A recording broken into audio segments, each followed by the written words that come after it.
What's going on, my people? You're listening to The Score, an urban music education podcast hosted by Eric and Justin, where we discuss tips and strategies on how to become a more effective, compassionate, and culturally responsive music educator.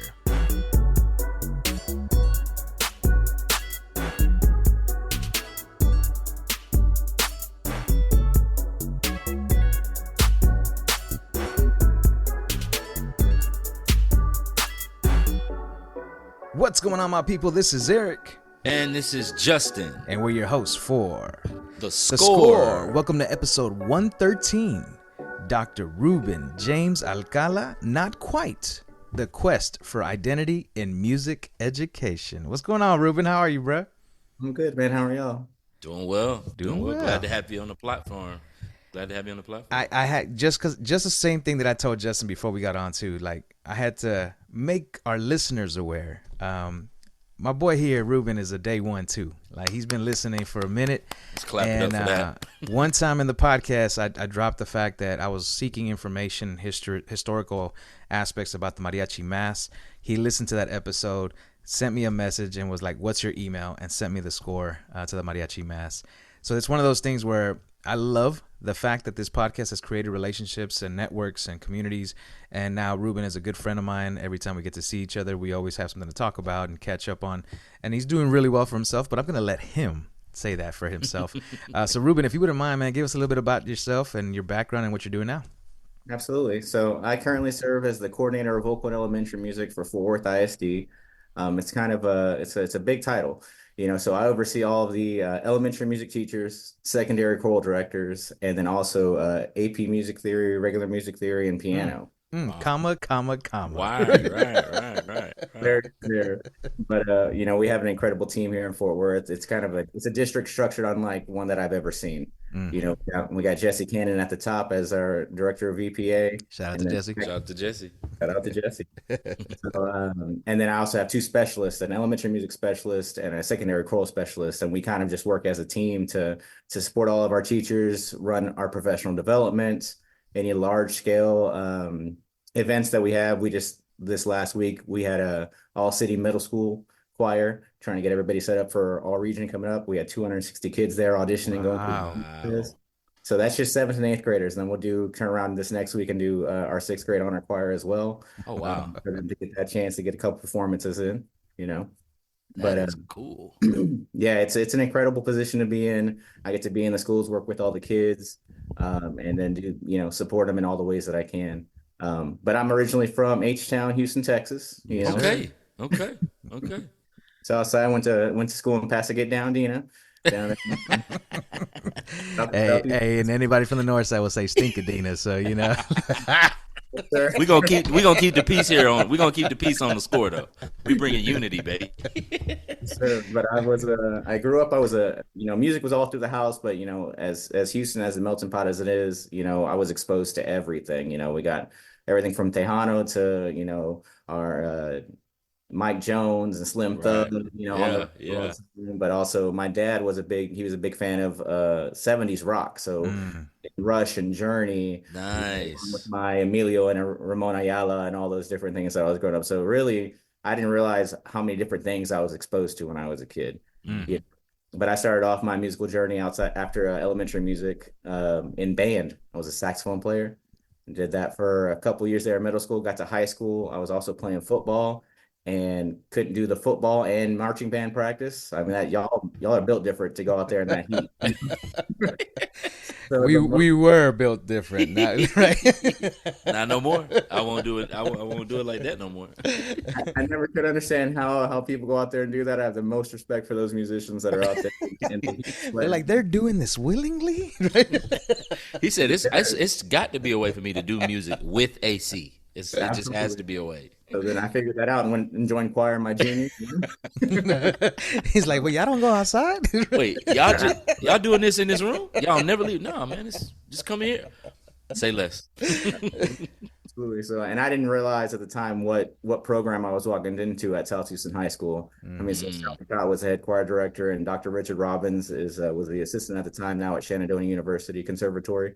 So huge experiences. I mean, we were going and we had multiple all-staters and we were, placing at Mad Fest. And I was just happy. I was a kid that was just happy to be there. Right.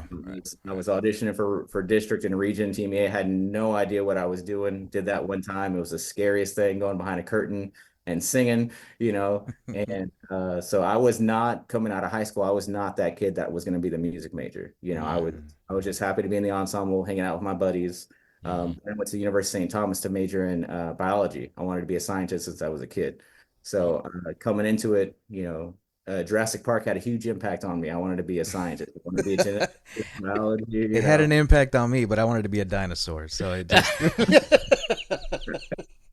Yeah, you don't need to tell anybody else. I'll cut that out, right?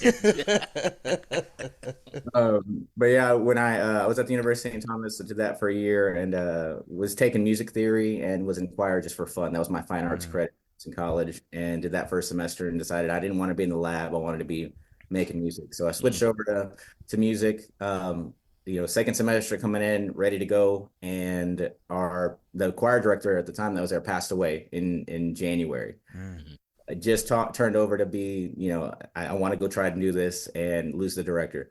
So that was a big impact, but it led me to eventually audition and get into Houston Baptist University, now Houston Christian University. Right.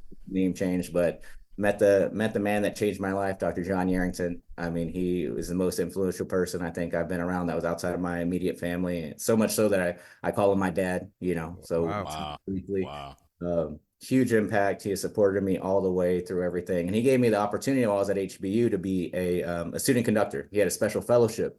And it was a huge deal for me, not only just to be in front of choirs and work with them for multiple years, but it had a scholarship that paid a third of my tuition. Come on now. That's right. Come on now. Yeah. So coming out, I mean, that was huge for me to help me, pay the bills and eat, but getting to work in front of ensembles all the time. And, I was right there, ready to get done in my last semester. And I got accepted to the University of Oklahoma for my master's in conducting.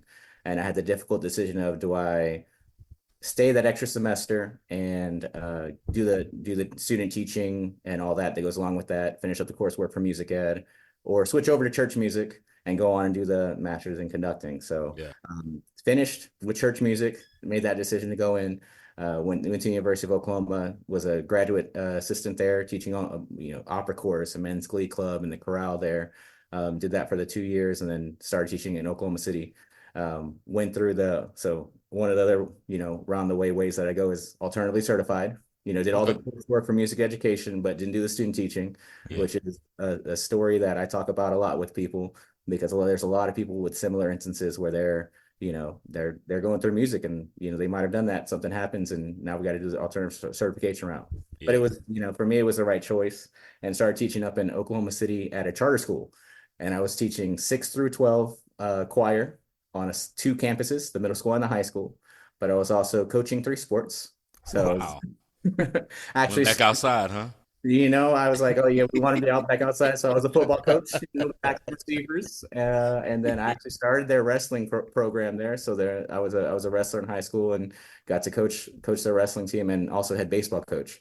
So single at the time, hadn't met my wife yet, and was at school from like 6 to 8 every day, doing that for a couple of years, and I found myself with a little bit of burnout.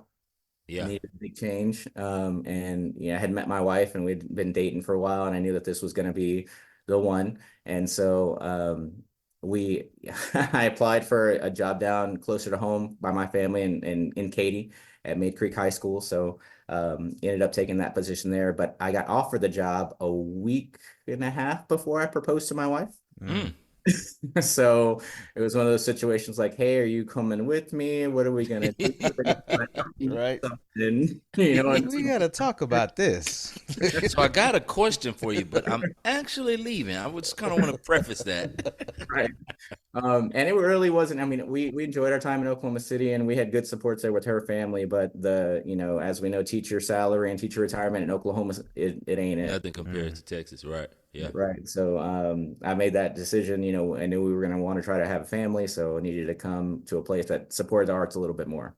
Right. So I found myself in Katy at Maid Creek High School as head choir director there, and spent 6 years there at Maid Creek. And took the program from threes and fours at contests to sweepstakes consistently within the first Nice. year, all staters and all the things. But really getting to work with kids, from all May Creek was such a diverse community, and it taught me so much just about how different communities work together for that common goal.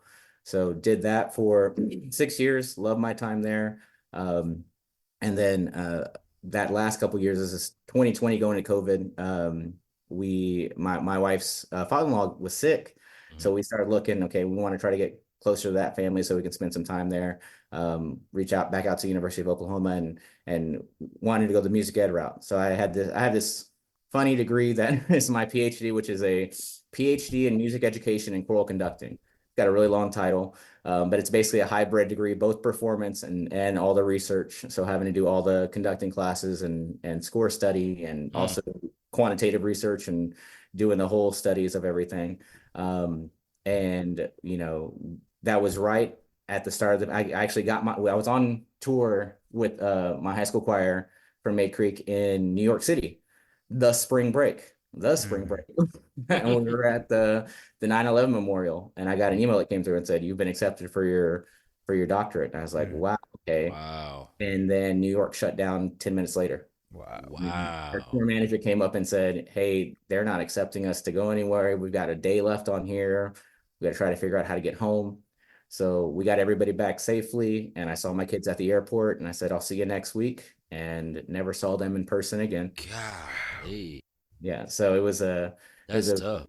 yeah, it was a big moment. We were first learning how to do Zoom and all those things, so we didn't get to have some check-ins and things like that. But that was my last semester in public school teaching, going back to OU to go be a graduate assistant there and teaching music ed classes and being involved with the choirs and conducting and all those things. So went there, did my degree at OU, and then found myself, what's the next path? I really wanted to teach. My goal was to teach teachers to be teachers. I wanted to teach them, all the things that I wish I had learned, especially we had music ed at HBU, but it wasn't as comprehensive as some of the universities. So really a lot of things that I learned, it was kind of trial and error, learning how to do the things. So I really wanted to share that with new pre-service teachers that were going to go out into the field. And I really enjoyed doing that at OU. And then this position in Fort Worth opened, and I was reading the description to my wife, and she said, "That sounds exactly what you want to do. You want to be in the classroom. You want to help kids. You want to help teachers." And she said, "I think that's what you want to do." And of course, in her, all-knowing knowledge, she was absolutely right. And I got to come down. We had spent one night passing through Fort Worth. So my first day here was the day for the interview. They were back open in Oklahoma City, and I hadn't experienced Fort Worth.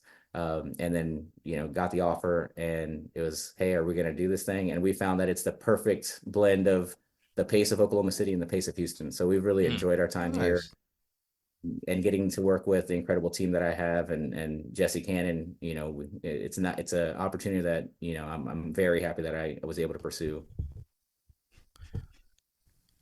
Justin, I know you got some things on I your just mind, bro. okay. So I'm just hearing everything, and I'm hearing this trajectory of really what seems like just opportunities that were just lined up for your specific life. So when I hear you say I wanted to be a scientist, and I was going to school for biology, to me, how do those worlds even, how are you just in the ensemble? You just like, man, this is a part of my degree. I'm just trying to continue with what I really loved in high school.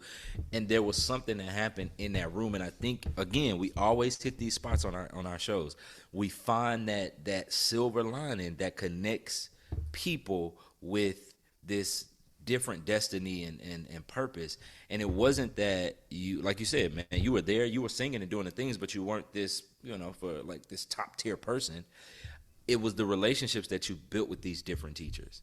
And I think that has pressed you into where you are now, because as much as you love the art of singing and you love all of the nuts and bolts of it, at the core of it was this professor, this teacher at South Houston that led you to Houston Baptist, to then where you ultimately go to OU. It's just onslaught of just relationships. And I don't know if people really get that. I hope people hear our episodes and really hear that when we're talking about relationships, we're not talking about it to defame or take away from the art and the foundation of what music is. We're just saying that we would go out on a limb and say that this is what makes music what it is.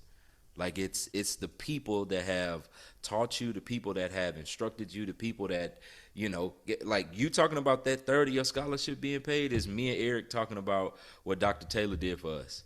It was based on relationship. It was based on this person wants to see the better good or the better version of whoever Ruben was at that time, not knowing where it would lead you to. You know what I'm saying? Absolutely. And one of the big parts that I left out in that story too was the only reason I was looking at OU is because that's where my teacher went to. I had applied multiple places around the country, and I ended up going to OU, and I got there and I said, this kind of feels right. And then I ended up working at the church where he was the music director of for many, many years. It started many of the traditions. So in many ways, I got to follow in the direct footsteps, both in my master's and when I came back for the doctorate, I actually served as the director of youth choirs at the same church. Wow. And took the youth choir that he took on tour, 40 years before on tour too. So I got to hear that experience with a whole new generation of kids. And it was kind of surreal looking at the posters and the pictures that were up of him there when he was younger, and then me following that steps as well. So, Wow. so to me, this speaks also to who Eric is, right? So Eric is a person that's very much like, okay, I've seen this, whether that is, Prof. Ed, whether that is, man, he's gone on and he's a blessed memory. But Mr. Stevens, that the essence of these people played out in who Eric became in the classroom. So much so that like the nuance of whatever those rooms were embodied themselves in those programs. Because I think we're all just a replication of somebody that has come before us to a certain extent. You know what I'm saying? You feel like just from a place of like, yes, Ruben has done these things, but it's an extension of what somebody else was doing, years before, whether that's 40 years before, 10 years before. But it's another hint of like, how much are we invested in the journey of building relationships with students that are better helping us build our programs? You know what I'm saying? Like, I don't doubt that you have a wealth of tools and knowledge from studying in undergrad and grad school and doctoral work. But for all of those tools to make sense, there has to be something more there than just the kids respect you because you got a DR in front of your name or you've done all of the things, right? And I'm pretty sure what I can sense right now, you're not leading with that information anyway, because I don't think those professors led with that. I don't think they led with like, hello, my name is Dr. Such and Such, and I've done all of the things. They were just like, hey, here's what I'm doing. I'd love for you to be a part. And that speaks volumes to your journey of how you got, just to know that science was your jump off. And what it has turned into is that's really dope, man. That's really dope. Like, for real. So Ruben, man, talk to us about this episode title, man. So you hit us with not quite. So what have we not reached yet? Well, I think I was reflecting on all the experiences I've had and kind of this last big one that I had leading up to my current position was in that doctoral work. And always having, I write about it in my dissertation, always having this feeling of, I'm fourth generation Latino, I'm fourth generation Mexican American, come from, I always identified as Hispanic, Latino, and have all these different identifying terms that I've used, Tejano, all those things. And I found myself as I'm growing up in a predominantly Hispanic neighborhood, not speaking the language. My mom wasn't very fluent in Spanish, and my grandfather was adamant about English only in the house. He was a very proud Latino male. He was president of LULAC, and our culture was very ingrained into us. And Spanish was one of those things that was used as an adult only conversation. I can't do that anymore with my kids, man. So I feel you on that one. Right. And so, we never quite understood why. My mom never quite understood why either. But, coming up from in South Houston, with a lot of Latino people around me, I always felt like I wasn't Latino enough for the community. And even so that, people would talk to me and they'd call me a coconut, as brown on the outside and white on the inside, because of the language. And serving, predominantly Hispanic communities within my classroom setting. When I was in Oklahoma City at a school there, I mean, it was 99% Latino there. And Wow. so having, having the look that I have, but then also parents coming, siblings coming up and they begin speaking in Spanish. And I'm like, I'm sorry, I don't, I get every few words, but it's not enough to be conversational yet. So, and it was one of those things, oh, why don't you know? Why don't you know these Mm. things? And I get that a lot. I get, especially with the topics that I've gone through in my studies and my research areas. It's like, oh, I just assumed that you spoke Spanish. And it's like, and that's the reason that I went into the studies. Yeah. So growing up in a place where I didn't feel Latino enough, and then I go to Oklahoma and do my studies there, and I'm presenting at NAFME national conferences a few years ago and things like that, and I'm constantly reminded that I'm also not white enough for those spaces. And Ooh. Okay, hold on. I'm gonna let you finish.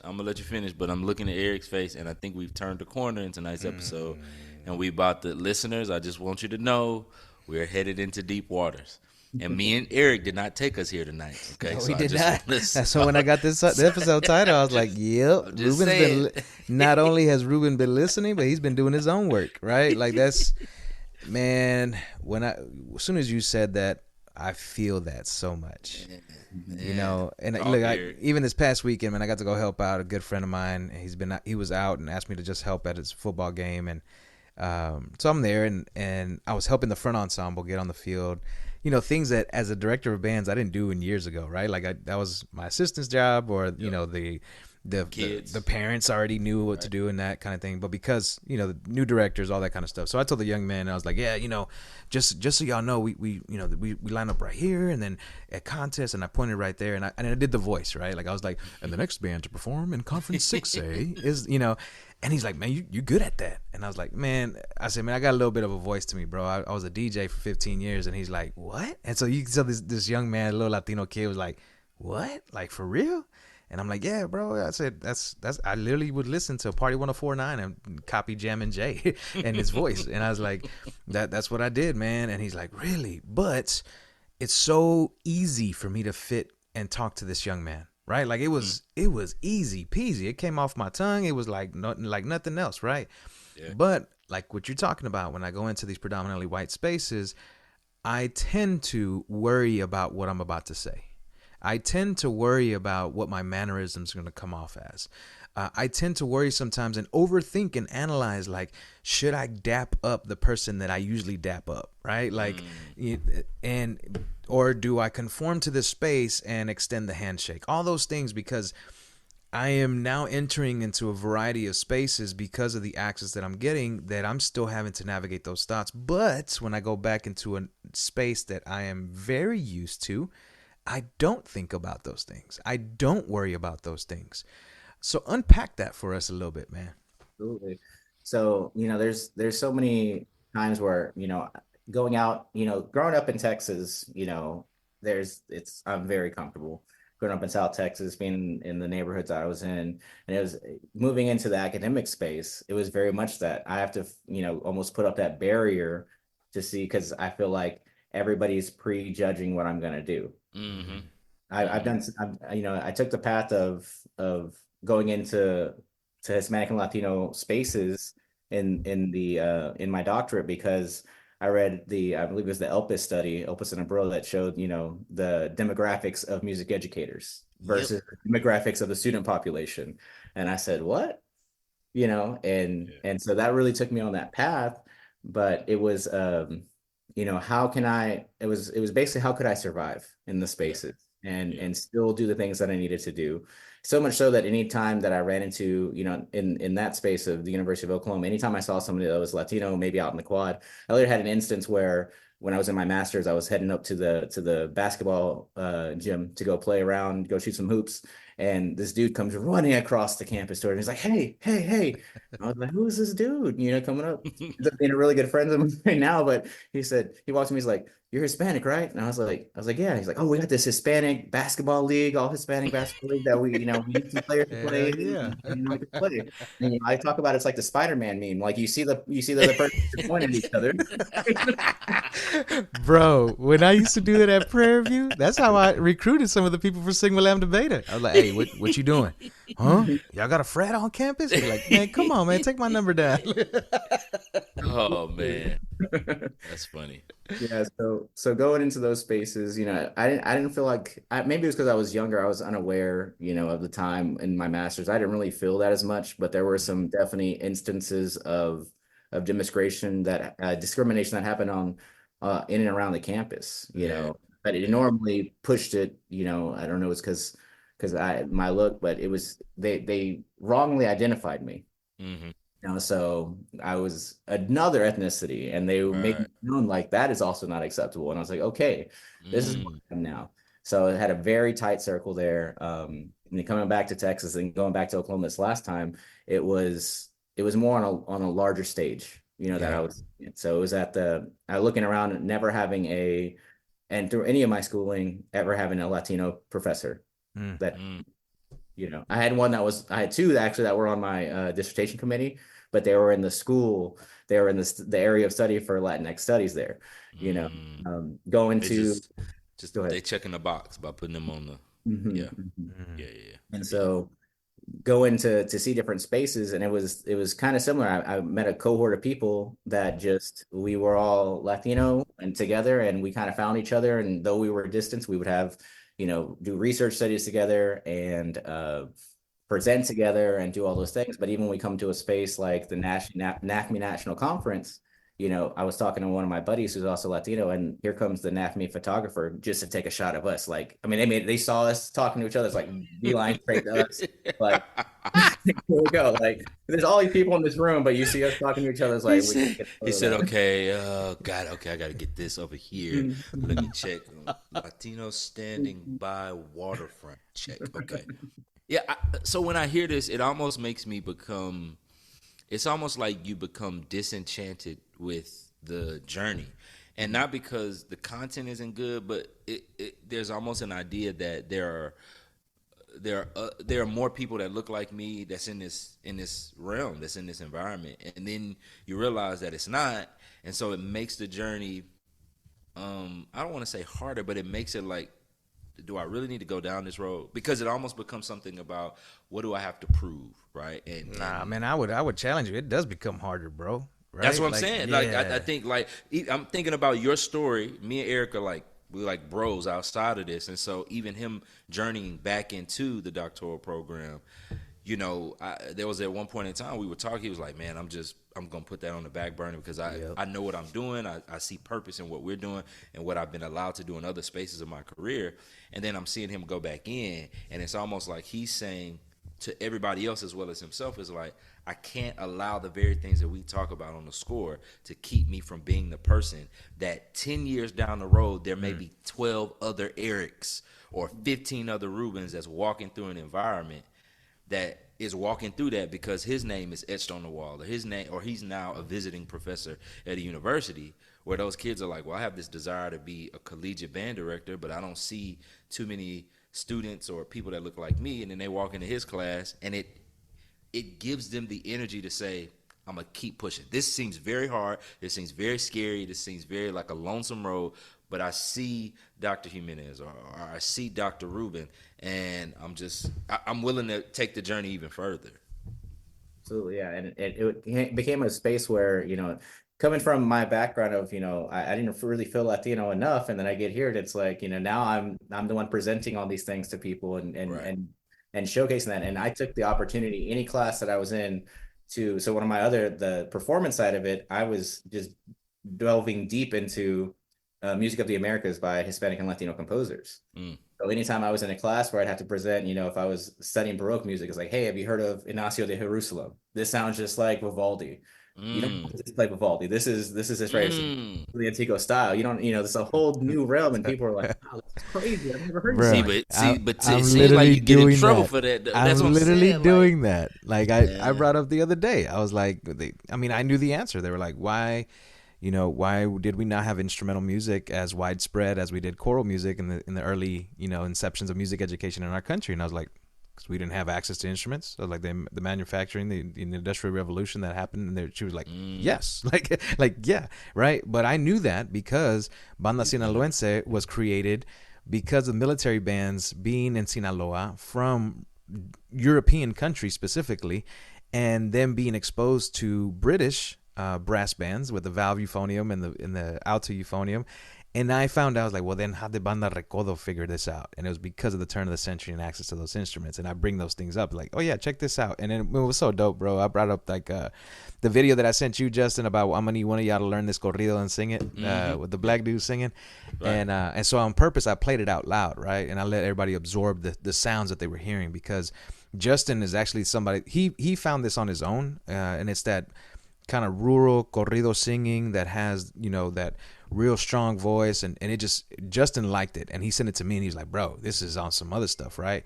And I've been exposed to that specifically in those rural parts of Mexico, especially on funerals, special events, those kind of things. So I played it out loud, and then I turned the screen, right, on purpose, because it's 3 black dudes singing like this, right? And it's that exposure and just that access of knowing these little small tidbits of my lived experience and bringing it into academic spaces. And it goes back to the original story of, hey, how did the mariachi mass, come about? Or one doesn't exist. Like, what the? Like, no, I guess it does. How do you know that? Because it was at my wedding. Like, you know what I mean? Like that's why. Man, but this has been great, man. This has been great. As we take a break from our discussion, we're jumping into the segment called In Rotation. During this time, each of us will get an opportunity to share what we're currently listening to, favorite artists, genre, album, playlist. If you have any recommendations, drop us a line on our social media platforms at podthescore, or send us an email, podthescore@gmail.com. We look forward to hearing from you.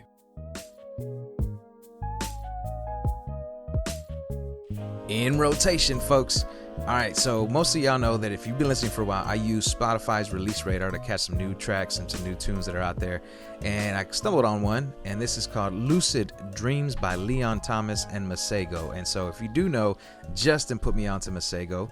I love the sound of his voice, for one, right? It's very unique. I don't think I can actually compare it to anybody else's voice. But go ahead and add that he's an instrumentalist, a producer, songwriter, all that stuff. And so he brings in his jazz education and saxophone playing on there. So that's Lucid Dreams by Leon Thomas featuring Masego. Justin, what you got? All right, so my classic car chronicles, I'm always either listening to some Disney movie soundtrack. Trolls is in heavy rotation right now. But I'm also putting my kids on music. And so I grew up listening to a lot of blues artists, so people like Johnny Blue Bland and Marvin Seas, but Johnny Taylor is a very big name within the African American community. I'm talking about any black family function, you're gonna hear Johnny Taylor. And at that time, they probably arguing over spades. There's been a domino discrepancy. There's something happening with Johnny Taylor. But I've been listening to. There's a TikTok thing going on where there are people singing their rendition of My Last $2. And so they found the instrumental and they are singing it. So it just took me back to those years. So I've been jamming My Last $2 the last 2 weeks. And so my kids have been in the car. And I can tell when they don't really like it, but I play it so much that over time they're just like, can you play that Last $2 song? I was like, oh, yeah, okay, we can do that. We can do that. I love that. So that's what I'm on. Johnny bro, Taylor. Have you been on, and I don't know if y'all know, but I'm sure y'all know about this, but I just recently found out about it. Stories, like Disney stories on Spotify, like bedtime stories. They have podcasts. They like, really? Yes, bro. Yeah. And so my kids alternate. Sometimes they ask us to read a story, or they'll say, I want to hear Disney stories. And so that actually is amazing, bro. Because my kids are constantly asking me to read stories. And there's podcasts with the voices of those actors. What? Yes. So I think I just put on tell my wife. all the parents on game, right? Like, because sometimes I can't be listening to my true crime podcasts. Yeah, you can't do that with the kids. That's not right. Somebody's head. It's not a good thing to do before they go to bed. Somebody has to be the adult in the situation. It has to be an adult. But yeah, there y'all go. Y'all use that one. All right, Ruben, what you got for us? So my all-time favorite artist right now he's kind of been constant in my life. Actually, when I came out of my styles exam for my doctorate, like I didn't want to do music for a minute. I was like, what do I go home on this ride home? I'm just drained.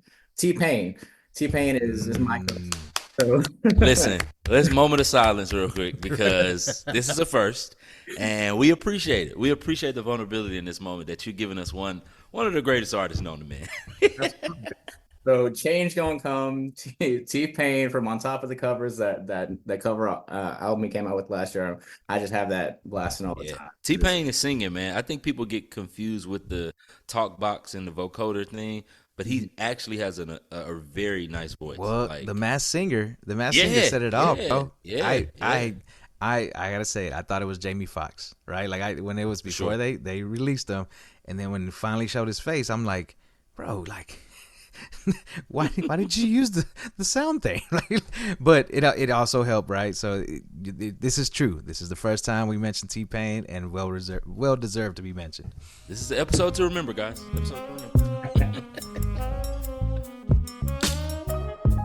All right, we're back. So I'm gonna take you back to the first half a little bit, Ruben. You dropped real quick that your grandfather was actually against you, and I'm assuming the rest of your family learning Spanish specifically. Do you happen to know why? Yeah, so in my dissertation research, I did an overview of the history of Latinos in education, and I found that my grandpa grew up in Bastrop, Texas. So in Bastrop, in the mid 1900s, there was a practice of discrimination against Latinos in the school, and so separate classes, and so there was actually a Supreme Court case that went through, Delgado versus Bastrop ISD in 1948, that ended some of the segregation based on look and surname and things like that. And these were cases that actually led up to Brown versus Board of Education, and supporting that. And I had never read anything about that. I never learned that in school. I had to actually go and do my own research within the doctoral program to understand that. And so my uncle also grew up in Bastrop, and I was able to have conversations with him and say, like, what was that like? And he said, even following those court cases, there was still this, we only speak English in schools. So they would go on the playground, and they would sneak Spanish to each other. They would have some conversations because they would make them, kneel onto their knees onto the concrete and stay there, or other punishments if they were caught speaking Spanish. So someone that was so proud of his culture, someone that was so, enough to be the president of LULAC. And I actually have a picture that I have in my office of it's a group of mariachis, and they're playing at a dinner, and at the table is JFK and Lyndon B. Johnson, and both. Oh, wow. And so that sits up. He took the picture. It was given to me. I never understood what it was. It was given to me when he passed away, and so I had this picture, and I was like, that's a really cool picture. And I was like, and I knew he was the president of LULAC. I knew those things. I took a choir on tour to Dallas a few years ago, and I found out that was at the Rice Hotel in Houston the day before he came to Dallas. Wow. JFK did, before he was assassinated. That's so dope. It was a LULAC dinner the night before the assassination of JFK that they were there in Houston. So it was this journey of discovery for me, not only seeking to find myself in my research that I was doing, but it allowed me to have conversations. It allowed me to do my dissertation topic took me through, it was the challenges, barriers, and supports for Latino music educators. So I surveyed people, and I said, what was your experience like in K through 12 school? What was it like in higher ed? What was it like in the School of Music? And then what has it been like in the profession? Mm-hmm. So getting to see their experiences and what I didn't feel as alone. The things that I was experiencing, it made me, it didn't make me feel good, but I knew that I wasn't the only one making these things, having these experiences that we were having. So I made it a point to continue my advocacy, even though it was hard for me sometimes to reckon with that identity struggle that I've been having. I felt like I was in a position to spread the word as much as I could to anybody that would listen, to help support students that were coming behind me, the other people that that are going to go into higher education, the other people that are in the schools of music. And so anytime I get a chance to go lecture on this topic, I did a lecture a few weeks ago on this, and I said, we just have to do better.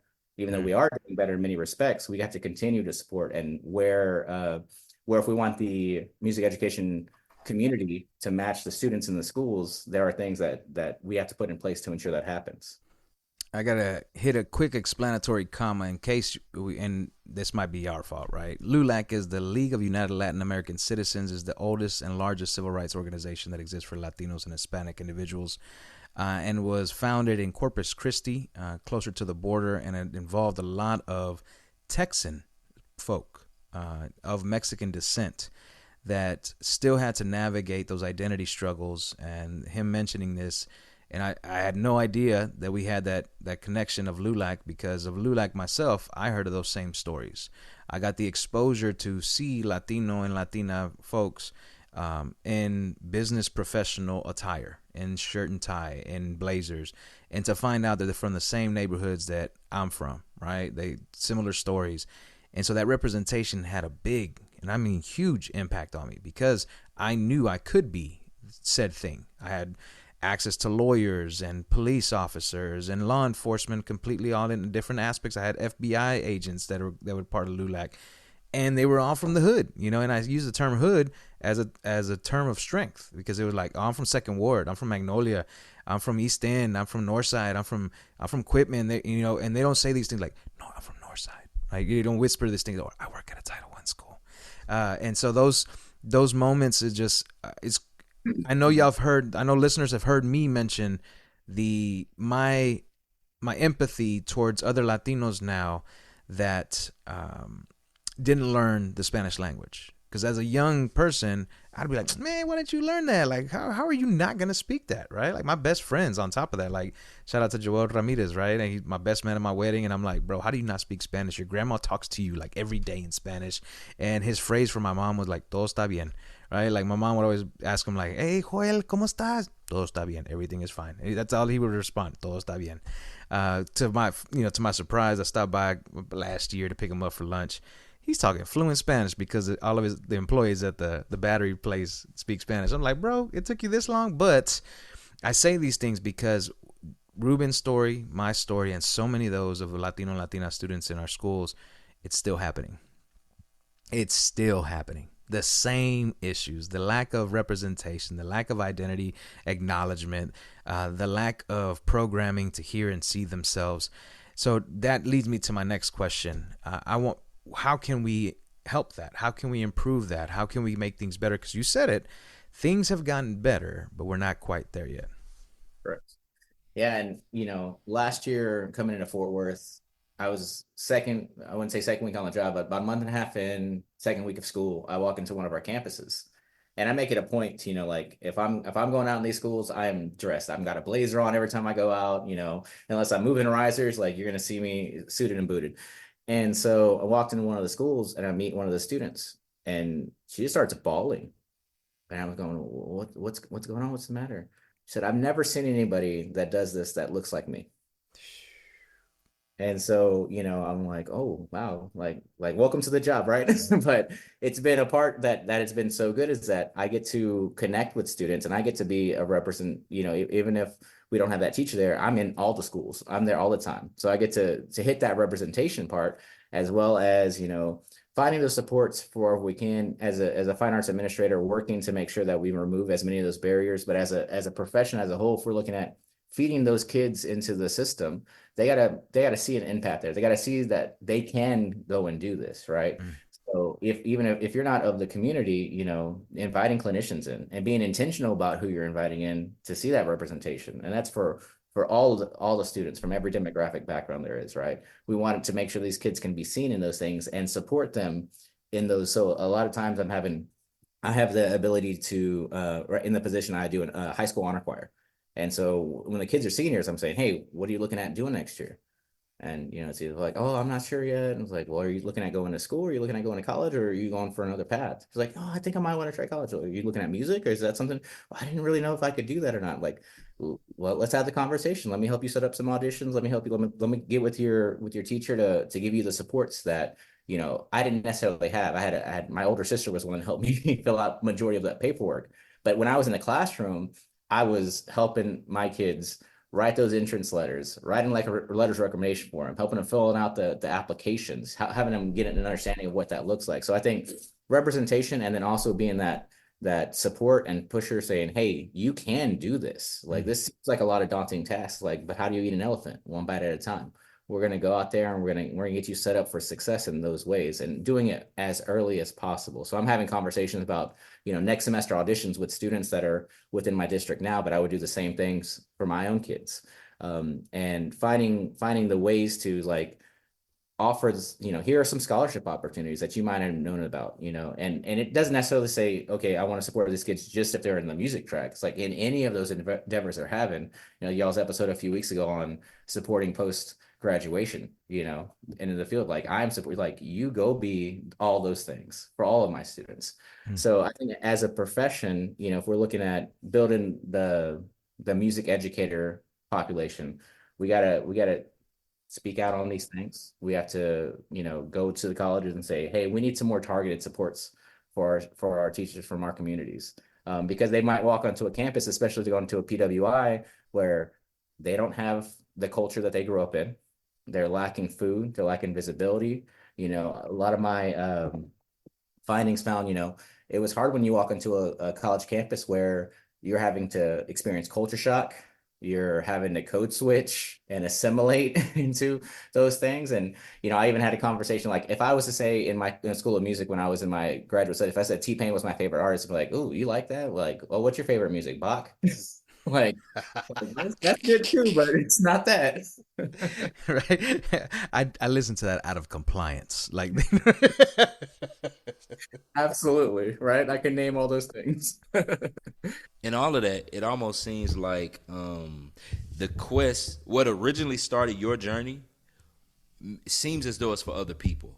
And I think that is what, when I talk with Eric and he tells me that, man, I'm walking back into this, it sounds like those relationships that started your journey are still playing out in how you're walking through your professional life. That I have come into this world and it's not what I thought it was, but I'm not necessarily doing this so I can wear a badge of honor. I'm walking this road. So now when I walk in that school with a jacket on and the director of that program says, Dr. Such and such is going to be here, and they may not even be paying attention until they hear that last name. And all of a sudden they're like, wait a minute, Doctor who? Like a music, and then they see you walk through the door, not having to be something that you aren't, but being everything that you have been working for the past few years. I think that's the crux of the journey. I think that's where Eric is. I think that's where you are. I think you make up in your mind that, okay, let me become disillusioned with me trying to fit in with this community, and let me come in and get this information and do what I need to do to help bring my community in here. So that way those that are coming behind us can go to the OU and say, I'm here because this was set up. Can show up at U of H and say, I'm here because this was set up. And I think once you get in contact with that begins to help you not be okay with the status quo, but it begins to help you see, this is how I'm going to fight against it. This is how I'm going to push up against these barriers and these worlds that are here. Man, it's just this is a great. So, bro, tell me, Justin. I want to get your thoughts, because obviously I admire both of y'all, right? Like in one aspect, Ruben comes in with being Latino, right, and still having to learn, arguably, to serve the Latino community because of his navigating his identity, right? Because him getting those comments, man, I know those happen because in high school I used to do that, right? Mm-hmm. Like I remember I used to say, you're a bolillo with the dark tan, and a bolillo is a white bread, right? And so, you know, Eric was ruthless, Ruben. I was, man. Put that out there. And so, I look back on those moments, man, and I'm like, I should have known, right? Like now as a father, I don't want to impose trauma on my kids, and so I'm going to do whatever it takes to protect them. And we hearing these stories, and then it just means so much to hear it from a grandfather, right? And by the way, Ruben, this is a special note. I would love to see which mariachi perform for JFK, just so I can see if it's anybody I know in the Houston area. So that'd be dope, because I would love to whether it's, you know, the Longoria family or the Medina family, the two kind of lineage. But I would love to, and hopefully my dad might even be able to recognize them. But Justin, bro, I want to pick your brain, man, of what you heard. What give me your final thoughts and summarize of what you heard and hearing our boy Ruben here. Yeah, so I think from what I hear is that this affinity of what music has become and what choir has become and where he is now, did not necessarily start in an environment, although there was great musical excellence, it wasn't the core of that drew him in as much as it was the core. These people saw Ruben, poured into him, and every person along the way was like, here's something, here's something. And what I hear now is the classic phrase of what Eric used in our band hall for all the years we worked together. He told every kid that would come in there and be like, oh, Mr. Jimenez, I didn't have my band fees. Thanks for letting me be a part. He was like, just pay it forward. Just pay it forward. And I think when I look at the title, the not quite is because you're still in the process of paying it forward. Not paying it forward for those professors, not paying it forward for OU. As much as you love the time there to say, look at me, you're paying it forward because you notice that those moments in the doctoral program, the master's program, was just a pit stop of where you are right now. And I think that's where Eric has come to. I think that's, as we dig deeper into this podcast world and provide a platform, we are saying Heights was a part of the journey. Hamilton was a part of the journey. Northside, when we worked together at Waltrip, these were just parts of our journey of paying it forward because of what Mr. Taylor did for me, what Dr. Taylor did for us, what Mr. Stevens did for it. Like, we are just this melting pot of moments, people, and experiences that we're saying, how do I take my privilege and extend it forward to somebody else? Because that's what that young girl probably been feeling that way. And she, whatever has been in her mind, whatever vision she has dreamed, it literally illuminated itself when you walked through that door. And she was like, wait a minute, this can't be real. And that's what happens, man. So, man, I just appreciate just the story, and I appreciate the work, and I think it's just even the sovereignty of where you are just working with Jesse, because I feel like y'all, like, that is just two peas in a pod. That's what I'm saying, man. Like, that don't happen every day. You know what I'm saying? Yeah, I have to echo that, man. And I'm just because I've known you, and and looking up your work and seeing your blog up on the NAFME website and seeing your article on the updates. So I'm going to plug them in for that one in case you're looking for some stuff there and some reading material. Recruiting and Retaining Hispanic and Latino, Latina, and Latinx Music Educators, a Literature Review by Dr. Ruben James Alcala. I would encourage you to do that. I'm going to go and reread it, right? These are the things that just keep me informed about the population that I intend to serve and to help others on how to appropriately serve them. And he said some things in this episode that I hope you start applying. If you are not from said community, go find those culture bearers and still do the vetting work. Like, don't just bring anybody in front of your kids just to say, all right, I got a Latino, I got a brown face in here, done, right? And I'm going to do it for Hispanic Heritage Month, done, right? Or I'll wait till the end of the year for Cinco de Mayo and I'll play Suavemente by Elvis Crespo, right? Like, and those kind of things. I'm sorry. And by the way, that was intentionally shade. Do not do that because he's not of Mexican descent, even though Mexicans do dance to that song. Just want to say that out there. But yeah, bro, I'm appreciative of you. Do you have any final comments before we give some people some access to you? Because I'm sure you're going to get some questions after this. Anything you do to support all the students. I tell my teachers, my kids go to the school district that I work in, but in the area that I serve, I see myself in all these kids. So I think that's the filling part for me. That is, I get to see the experience the kids have, and I hope that we are, as a profession, working to provide these experiences for all kids. Music for everyone. Love it. So what's the best way people can reach out to you? You can hit me up. I am on social media. I'm on Facebook and Instagram, but I can tell you that I'm not very active. I see that, but it's my wife posting pictures of our kids and tagging me in it. But if you message me on any of those, I will get back to you. Email's probably the best, rubenjamesalcala@gmail.com. But I'm happy to help in any ways I can. I fully believe in building up people, not just of community that I'm from, but all people. So if I can ever be of service in any way, please let me know. I love it. So you are presenting at TMEA, correct? I am. It was a bit scary because I got the email last week and it said that I'm in the large room at the Stars and Night Ballroom, 3,000 seat occupancy. Fancy. That's fancy. Sir. It's happening. Yeah. That's awesome. Put that on the schedule if you are attending TMEA. And for my Tennessee folks, it's the Texas MEA one. But TMEA, Go and check out his session. Ruben, thank you so much for joining us on the Score podcast today, man. Your insights were extremely invaluable. I want people to reach out to you, and our relationship is only going to strengthen from here. Thank you so much, brother. I appreciate y'all having me, for sure. This has been another production of The Score. Connect with us on social media at Pod The Score. Send us an email, podthescore@gmail.com, or visit our website, revivalmusicproject.org. If you've enjoyed this episode, do us a huge favor. Rate and review us. This will help us reach even more listeners. Intro music by Justin McLean. The rotation and outro music by Ben Borges. And as always, let's continue to impact these lives through the vehicle of music.